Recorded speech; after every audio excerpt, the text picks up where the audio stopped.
Hello and welcome to Free Advice Friday. My name is Keri Barnum for New Shelves Books, and we're here to answer your publishing, marketing, and author questions live. We meet every Friday at 10 a.m. Eastern, and you're welcome to join us by going to newshelves.com/FAF. We also accept emailed questions, which you can email into info@newshelves.com. Today, we have several of those as well as some live questions, so we're going to jump in and get started. The first question I have is coming in from Pat, and the question is, when running an Amazon ad, do you mix a book from a series with a standalone novel? So Pat, I'm not quite sure if you mean for running your ads or if you mean it for like comp purposes. So if you're talking about running ads, the only way that you can actually market more than one title at a time is if you're doing a brand, a sponsored brand, which means you have to have 3 or more titles. And for those, I have seen the brand be standalones. I've seen them be all series, so you can do that. But as far as if you're marketing and finding comps and keywords, I think that you can. I think that when you're running an ad, if you are going to do comps and keywords, typically if you have a standalone, you want to stick to some standalones or mostly standalones, because that is an audience. Like an audience tends to like standalones or really dislike them and love a series. So I think you kind of have to keep that in mind. But if it's a really great comp, I don't think you should skip out on it because it's a standalone or series and yours may not be. Hopefully that makes sense there. I made A+ content using the New Shelves videos and templates, awesome. But I noticed Amazon would only take my ebook ASIN. Does A+ content only show up for ebooks? If I can use A+ content for paperback, how do I add it? So A+ content for indie authors and self-published authors can only be added to books that you have in your KDP account. So if you have a paperback in your KDP account, you can put the A+ content on there. However, if you are using Ingram Spark, let's say you have a hardcover up on KDP, I'm sorry, you have a hardcover up on Ingram Spark for Amazon sales, you would not be able to add A+ content to that title because it's not your KDP account.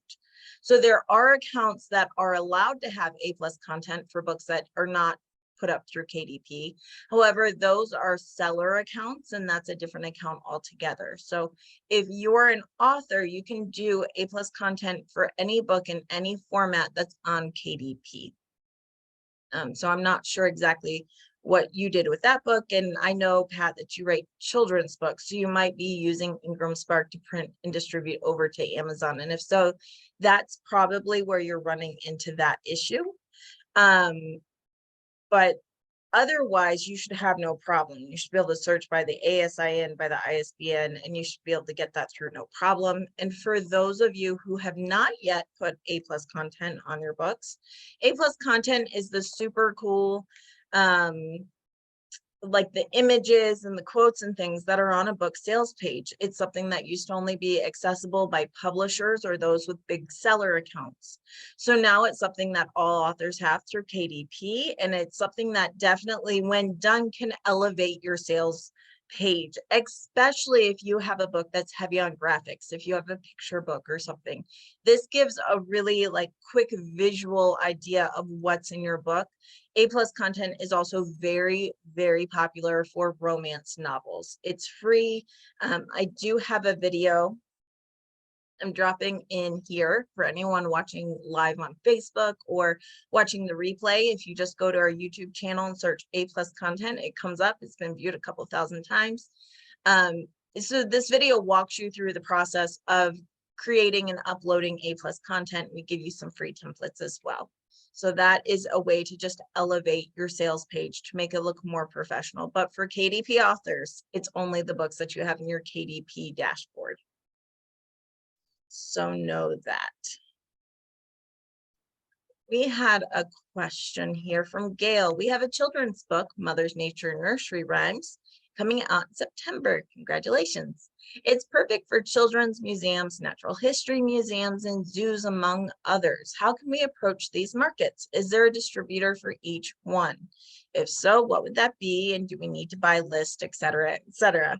So this is a really great question. Overall, most markets, including museums, zoos, I mean, the whole smorgasbord, overall, they will all order from Ingram Wholesale. So having your book available in Ingram Wholesale, either through a distributor or through Ingram Spark, is a great idea. You do need to know that museums and retail stores alike, they're the same process. They are looking for a full trade discount, and that means a 40% discount to the retailer. So if you're using Ingram Spark, that means you have to set your discount at 55%. Because you set your discount at 55%, Ingram Spark prints your book and they get paid for the printing.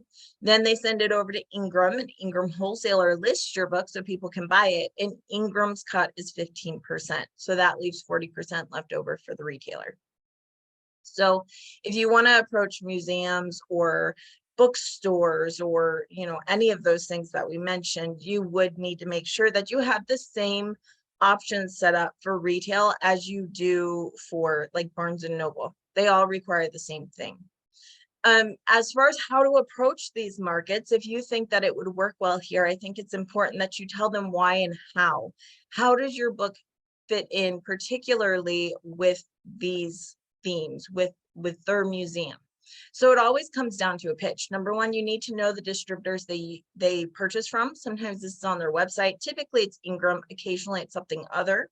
And you can ask if it, score their website first. Don't, don't use a person as your Google. But if you search and you can't find it, feel free to email them and ask, you know, I have a children's book, it's available at Ingram. Here's the ISBN, the title. It's, you know, is Ingram where you would purchase from, or would you purchase from a different distributor? And so you can have that question open. But just know that like you have to ask them, you have to pitch them. And the best way to do that is to know your book terms before you go to them. Is your book returnable? What's your discount? Where is it available? And then you simply research it and pitch them. In some cases, you can buy lists. I will say that if you're buying lists, be careful. A lot of places will like sell you a list and you don't realize until you get it, it's not emails, it is snail mail, which means then you were printing and shipping things, which ups the cost quite a bit.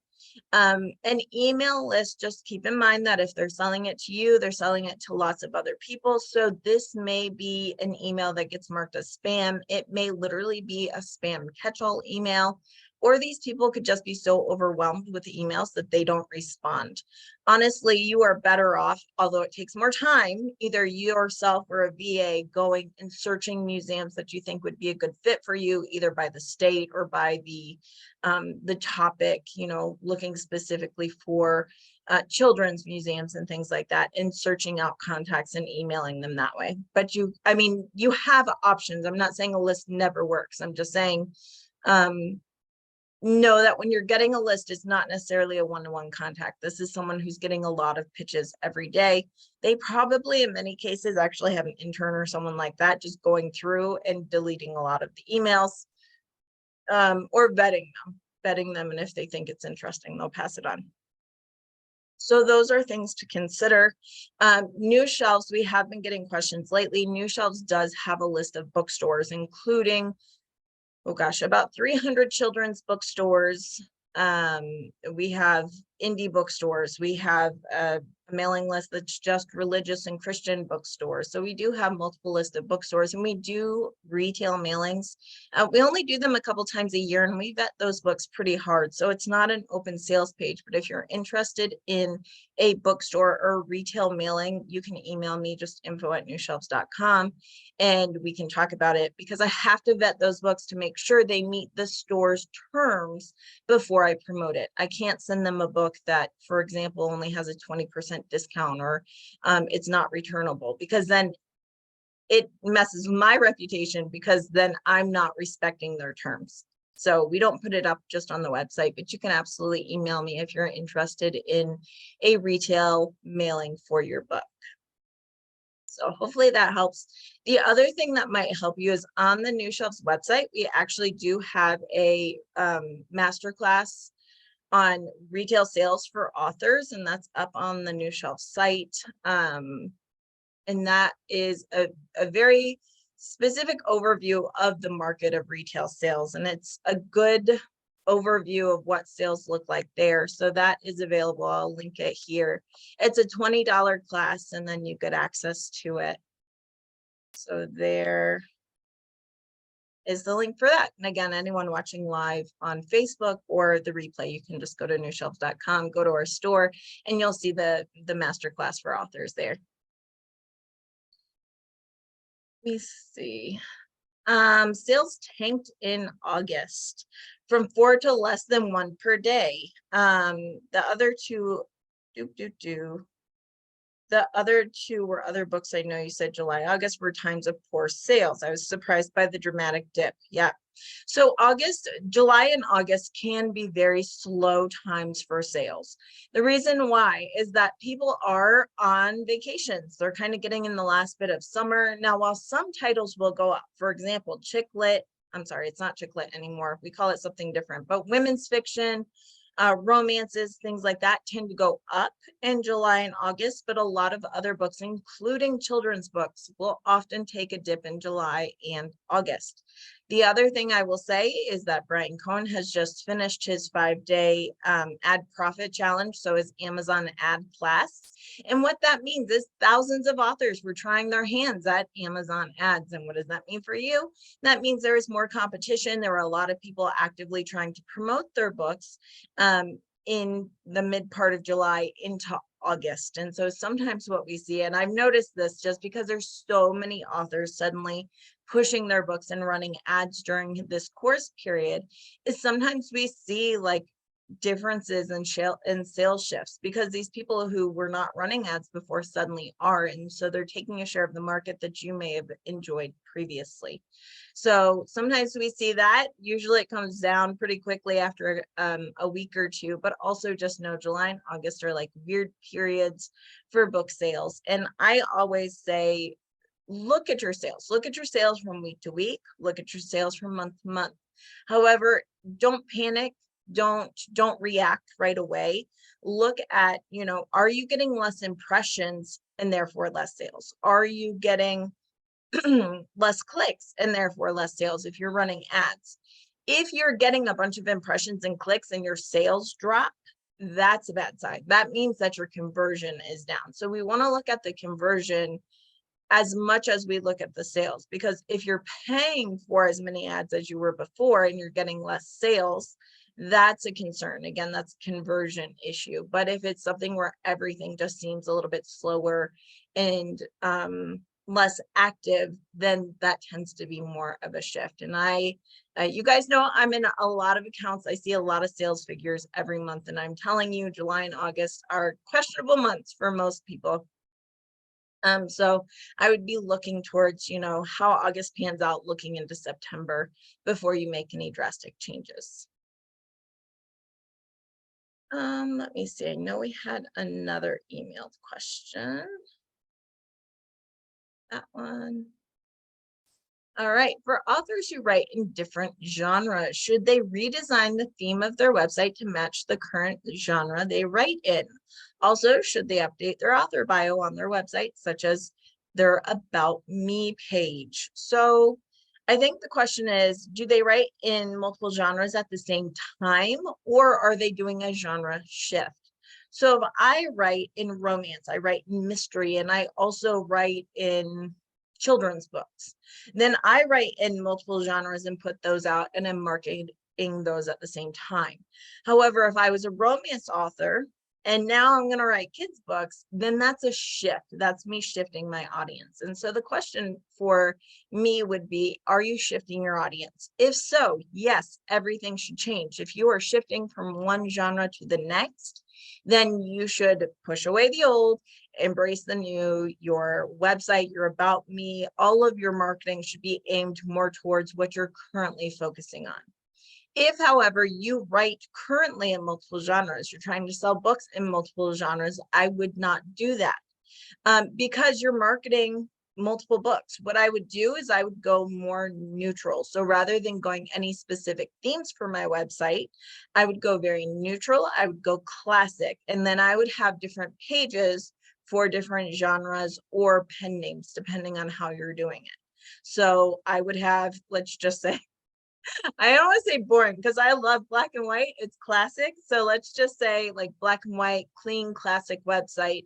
And then maybe you've got the about me, and it's more neutral. It's something that talks more about you and then says, enjoys writing in these two genres or whatever it is.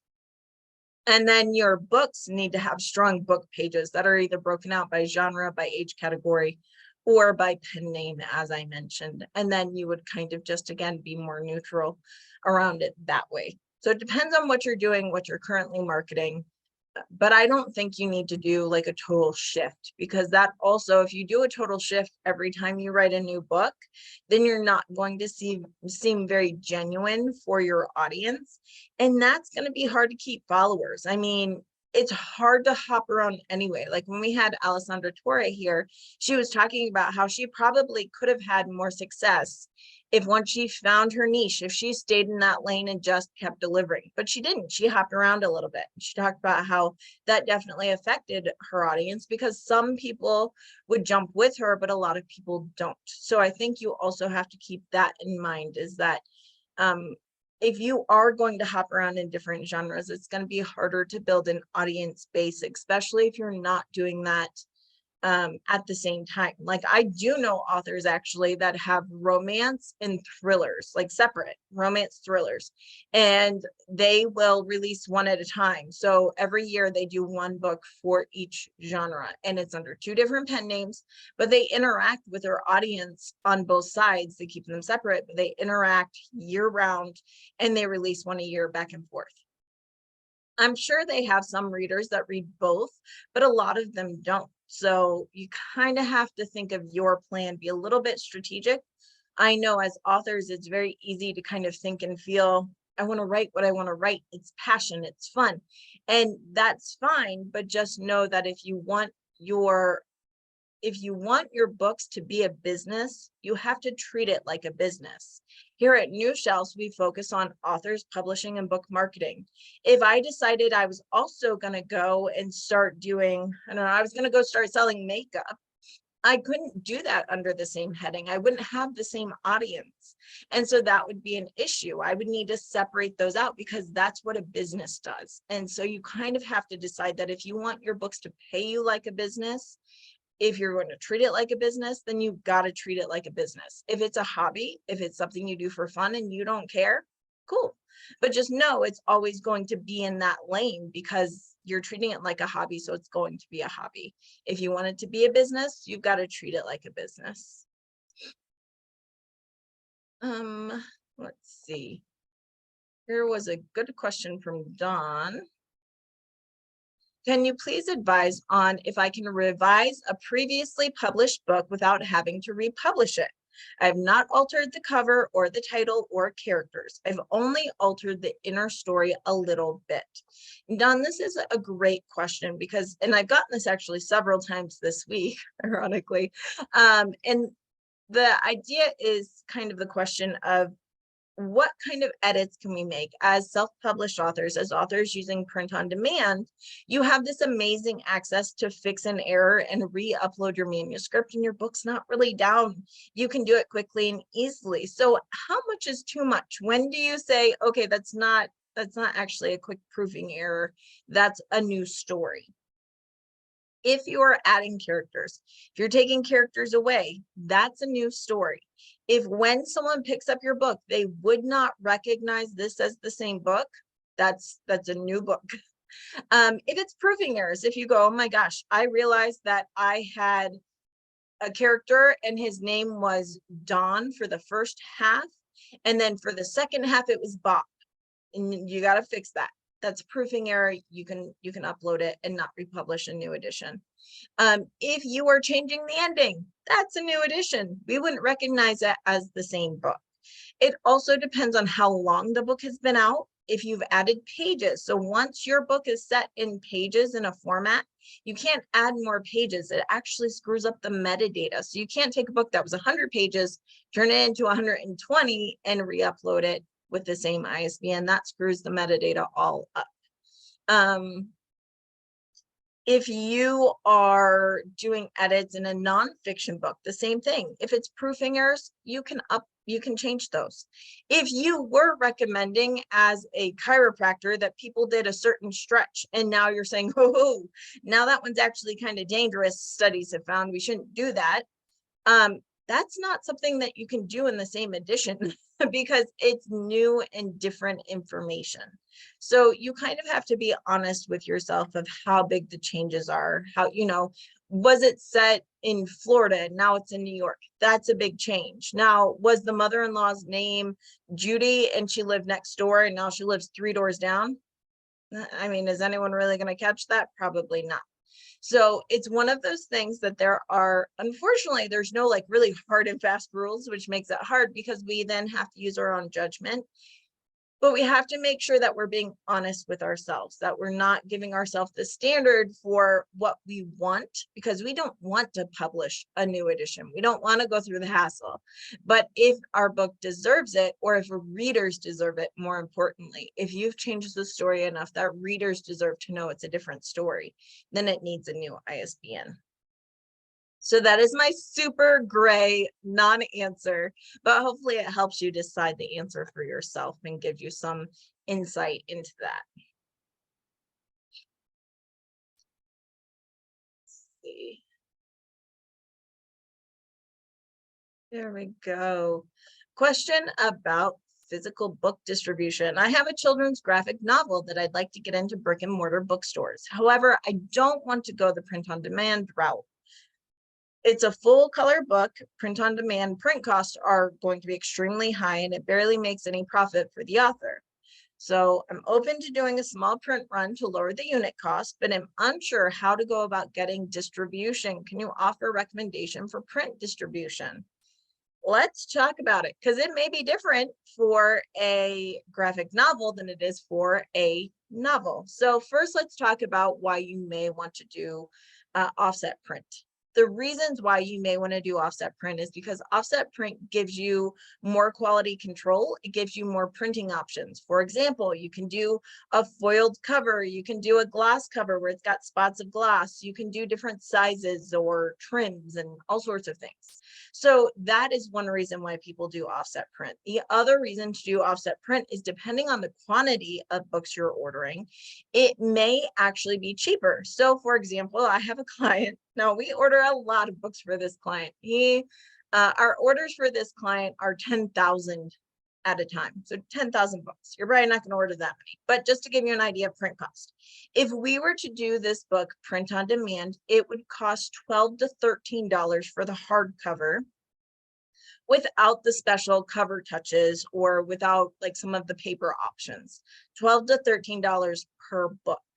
But because we order in large quantities of 10,000, we get discount quantities, we get higher quality, we get more options, and these books cost less than $3 per book.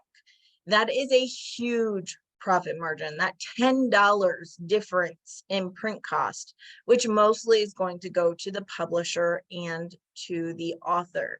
Now, then we do have to consider distribution because now the book's not immediately going to go into Ingram through Ingram Spark. So we'll talk about that in a minute. But first, I just wanted to talk about print cost and the reasons for offset.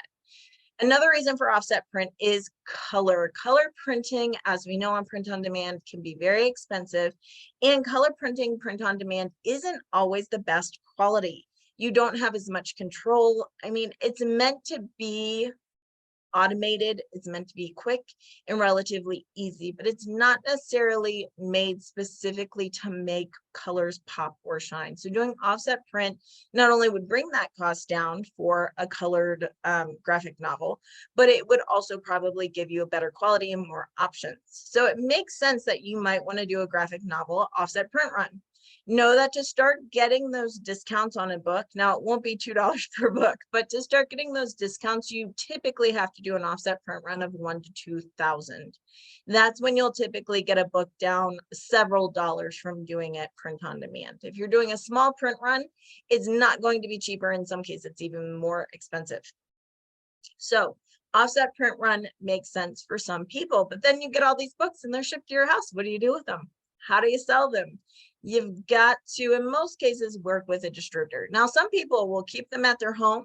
They will go to bookstores. They'll try to sell them. It's hard. I have clients who have tried to do this, and I tell them they want to order from Ingram. They want to order from their channels. And sometimes bookstores will take books on, they'll take them on consignment. Wanted to say consulting. They'll take them on consignment, and sometimes they'll take those books and just pay for them. It really depends. Also, if you're local, if you're able to get back and forth there, that kind of thing. But it's a much harder sell than you would think. Some authors sell them directly on their website. Fantastic. If they're willing and able to ship and be that side of the business, it works for some people. But for most people, they don't have that reach or the time. So most people are going to end up working with a distributor. There are multiple distributors that work with indie authors. Some of them focus on certain types of titles. There are certain distributors that focus more on children's titles. There are certain distributors that work specifically in the comic book and graphic novel market. And there are distributors that are kind of a catch-all that will work with any book that belongs in the Ingram catalog. Now, what's fantastic about a distributor is typically they're not just getting you into Ingram, they're also going to get you into Baker and Taylor. They're going to get you into other places that books are ordered from than just Ingram. They're also going to get you into wholesale catalogs online like barnesandnoble.com. All of those things they're going to do for you. And that's amazing because it gives you more access to market and sell your book. Libraries love Baker and Taylor. Having your book in Baker and Taylor is a big benefit. However, it comes at a cost. If you are working with a distributor, they are going to expect fees. I've seen them run anywhere from 15 to 30%. 15, of course, is what Ingram takes if you're using Ingram Spark, but typically that's very low for a distributor. They're more likely to want the 20 to 30% range.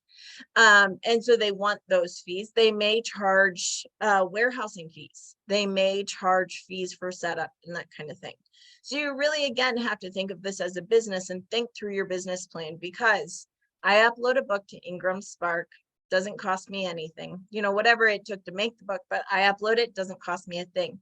I don't pay anything. When a book is ordered, the customer pays up front. Ingram and Ingram Spark take their cut and I get my cut. I'm not fronting any money for this book. With an offset print run, I'm fronting money for 2,000 books.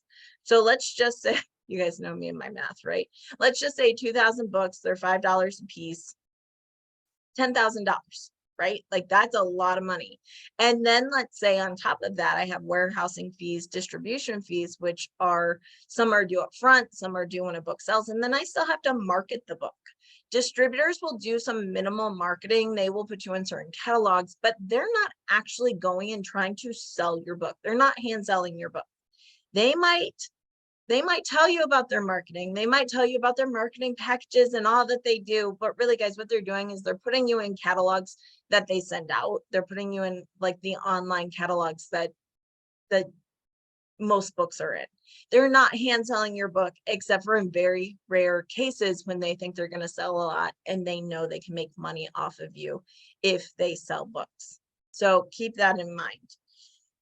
And then you've got to market it and sell it. So does it make sense for some people? Absolutely. It does make sense for some people. And there are some great distributors out there. There is Pathway Books, has been around for a long time with indies. Itasca has been around. They also print with their partner Bookmobile. So that can be a good option for some authors.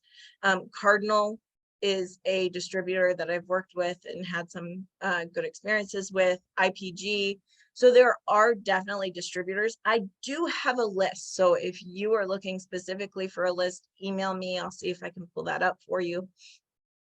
But just know it's not, it's a process and it takes quite a long time. I have a book that's going to be publishing in November, and that order for those books to be printed was sent, I want to say it was sent in June. It might have been July. It'll take months for those to get printed, to get shipped to the distributor, to be warehoused, to then be shipped to Amazon to be warehoused. That will get in the catalogs and then be ready for sale in November. So it's a long haul. It is a investment up front. So you really need a business plan. And the same goes for graphic novels. There are some distributors that work specifically with graphic novels. And again, email me if you want that information, but it is a process. So you have to decide, is this a business for you? How are you going to treat it? And do you have that investment ready to put in? If so, I think it's great. I think you can do so much with it. Just know what you're getting into, because I think that's really important. Let's see, how can I find out the number of followers I have on Amazon? That is a great question, John. So the number of followers you have on Amazon is available to view through Author Central. So when you go to authorcentral.com and you log in, if you have not ever signed up for Author Central, but you have a book, you have to have a book for sale published on Amazon. If you do, Author Central is free. You just go to authorcentral.com and you can join for free. Once you do that, you're just going to sign in and claim your book. So you just have to tell them, you know, which book it is, and they will allow you to claim it. It takes a little process, but then you get in. I am going to actually show you how to claim your book, or how to see all your info from there, because you guys know I'm visual and I assume everyone else is too, right? All right, so when you're in your Author Central account, Chris is going to be our guinea pig here. You can see, again, you can see all your books and you can claim them. You can mess with your profile. But if you go to the Reports and Marketing tab, this is where you can see your followers. You go down here, Reports, Followers, and it'll tell you the number of followers. Now, for the number of followers, I believe you have to have 50 before it shows. That's what they were doing at first. Data is refreshed every 24 hours. So that's how you find it. But if you don't have at least 50 followers, it'll say it doesn't have enough data yet. So go there, find that. And the reason why it's so important, why do we care about our number of followers on Amazon? Well, because your followers get notifications every time a new book of yours comes out. So if you are releasing books, or maybe it's been a while, I always tell people to encourage their followers to follow them, or their mailing list, social media. Encourage people to follow you on Amazon, because when they do that, what happens is they get a notification every time you have a new book coming out, which means that they're getting a notification directly to their Kindle or their inbox saying, hey, new book, you should buy it or read it now. And that can certainly increase your success of a book launch. And I think it's really important. And the follow-up question is always, how do I follow an author on Amazon? And the way you do that is when you go to the page. Let me see if I can see. Hang on here. Whoops. Would help if I could type, but that's just too much to ask. All right. Let me show you. I'll share my screen one more time. Okay. So, you know, well, first off, we go to the book. So we can go to a book, any book. And once we're on the book, we can find the author's name and we can click on that and go to their author profile. If you've signed up for Author Central and you have filled out everything, you'll have a nice, pretty profile like this. And it'll have an about section, it'll have your books, all the good stuff. And then you see here where it says following. This is what you want to do, is you want to click that follow button. And that's it. It's as simple as that. Click the follow button, you'll get updates, and that's where you find it. So hopefully that helps you build up your follow and your reader retention. That way you keep that customer for your next book.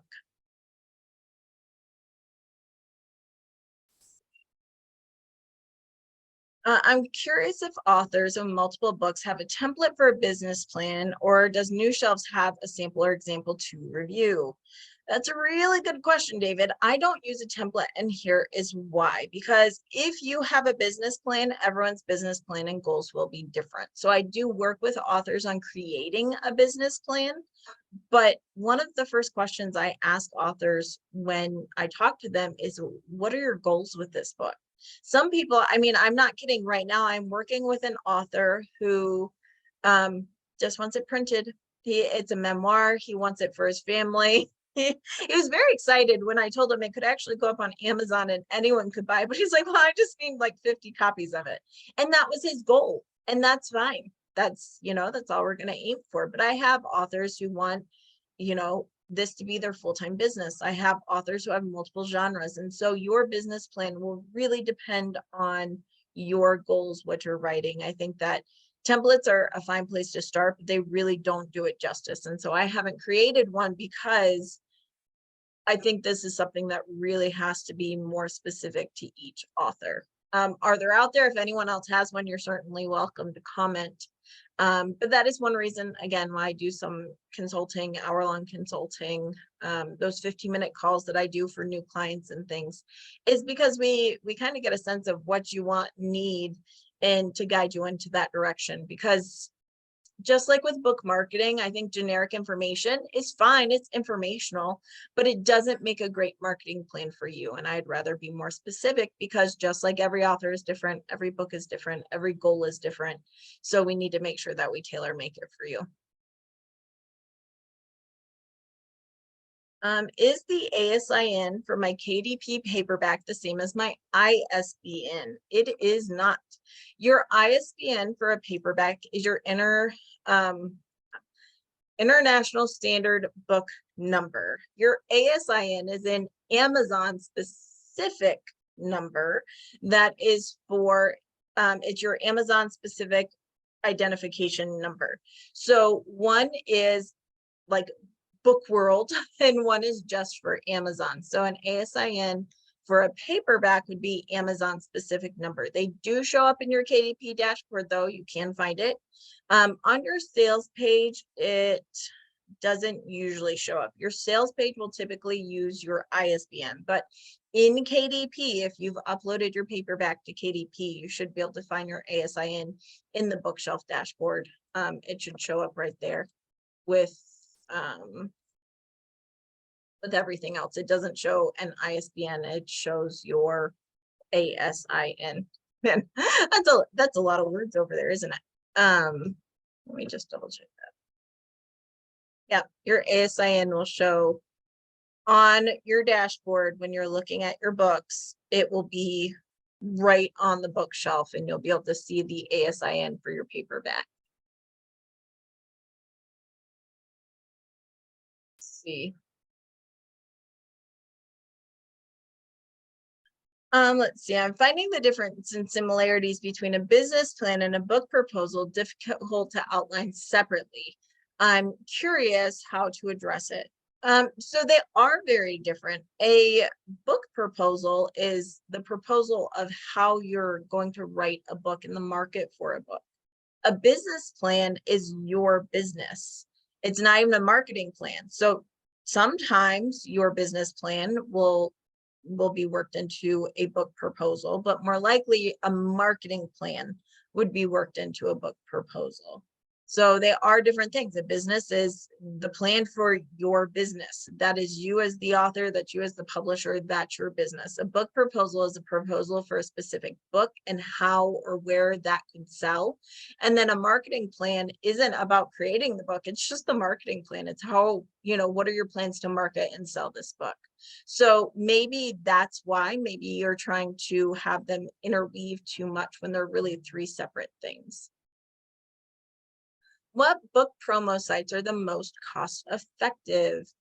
Well, it depends on what you're planning to do with that site. It depends on if you're running an ebook discount. So if you're running an ebook discount, there are a number of great ebook discount sites. There is Fussy Librarian, there is Bargain Booksy, there's Hello Books, which is Mark Dawson's, there is Book Doggy, Book Gorilla, Robbins Reads. There are a bunch of them. Some of them you'll notice kind of feature more of a certain genre than others, but those are available. And if you go to the New Shelves site, the page, People We Like, I'll drop the link in. If you go to this page, let me show you. Let me drop the link in and I'll show you. Okay, if you go to the People We Like page on the New Shelves website, just go to New Shelves, Resources, People We Like. On this page, I have like recommendations of people we like. So you'll see, of course, we have like Jane Friedman, we've got Sandra, Ingram Spark, Ally, all the basics. But I also have it broken down into like book editing, cover design, and at the bottom is discount book promo sites. And here you will find them. They all have links to them. Several of them have actually given us discount codes. So Just Kindle Books gives you a $5 off. Lit Nuts has multiple discounts. If you click on here, it'll actually tell you. So these are all options that I like. Of course, there's BookBub. You can submit for a future deal. And then if you are looking for like just a promotional site, Amazon ads are typically a winner for most people. Facebook ads can do great. If you are in romance, TikTok is big. So it does depend on your genre. But there are lots of great places to market your book. But again, it comes down to how are you marketing it and what's your goal and what's your genre. And then from there, you'll kind of go and get a better idea of what works best for you. Let me see. Well, I already got that question answered. I did want to share, if you follow the New Shelves YouTube channel, you would have gotten a notification. I've been asked for a really long time to create a video of how to upload a book to KDP. And that is now available. If you go to the New Shelves YouTube channel, you'll find how to upload a book to KDP. I will drop the link in here. And then I did a follow-up video, which was another popular question, is how to create a series page on KDP. So I'll drop the link for how to upload a video to, or how to upload a book to KDP. That's now live for next time you're uploading your book. I also, in that video, go over the new categories, the question about age and is it adult only content and all that good stuff.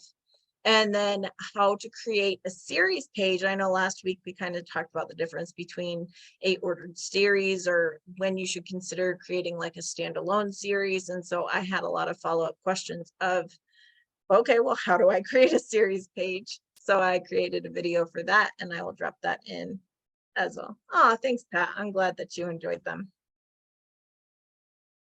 All right. See, can you think of an example of one of your authors getting a byline for an essay article in a major media publication, Washington Post, Salon, New York Times? Was it helpful or not to promote their book or their credibility as an author? Here's the thing, and this is a little tricky. When people get big articles, it's not that if you're not a well-known journalist already, it's not necessarily often that people know, care, or look up your name. It's a little harsh, but it's true. We talk about the article, we talk about where it came from, but if it was a guest poster or someone who is posting on someone else's site, do we talk about it? Yeah, but not that much. So as far as helping a different book seller, helping your overall audience, it can be lower than you would expect. And I'm going to use this as an example. And I'm not throwing shade on anyone. I want to put that out there first. But for example, Jane Friedman has an amazing website, a very robust blog with a lot of articles up on craft and publishing and traditional and querying. Like, it's a really robust, amazing website. I reference it all the time. I read it. I think it's great. But we know it as Jane Friedman's website.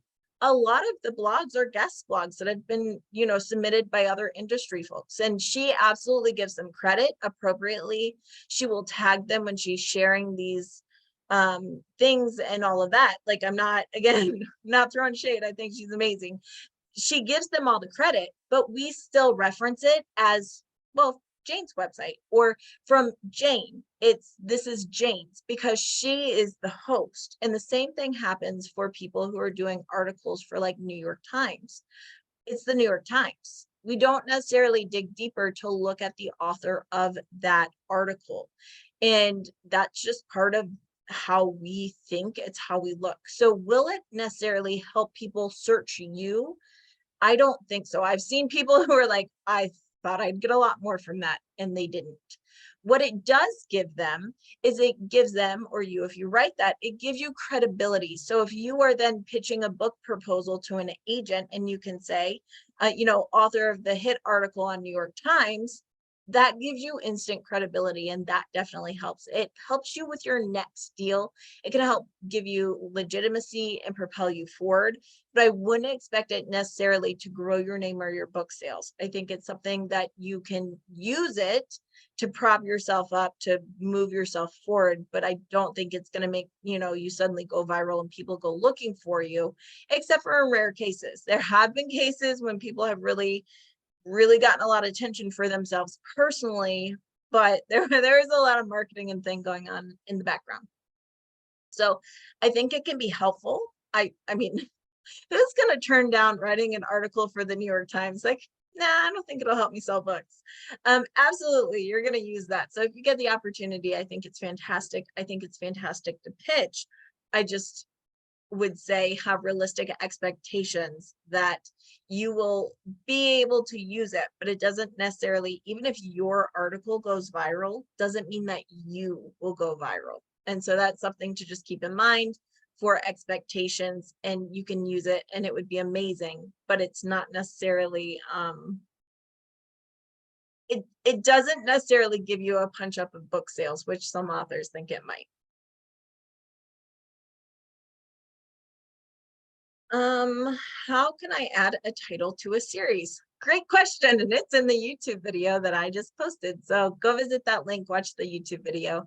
Not only do I show you how to create a series, but I uploaded 2 books so that you could then see how to add or change titles in a series. Now, if your book is not by the same publisher, that is different. That's much harder. You can go in through Author Central and you can request that they connect it. But what happens is that connection then is requested to the publisher, and they may say, nope, not part of this series, not part of our books. So you can try. You can try, and sometimes you get lucky, but you don't actually have full access if the books aren't in your own KDP for that.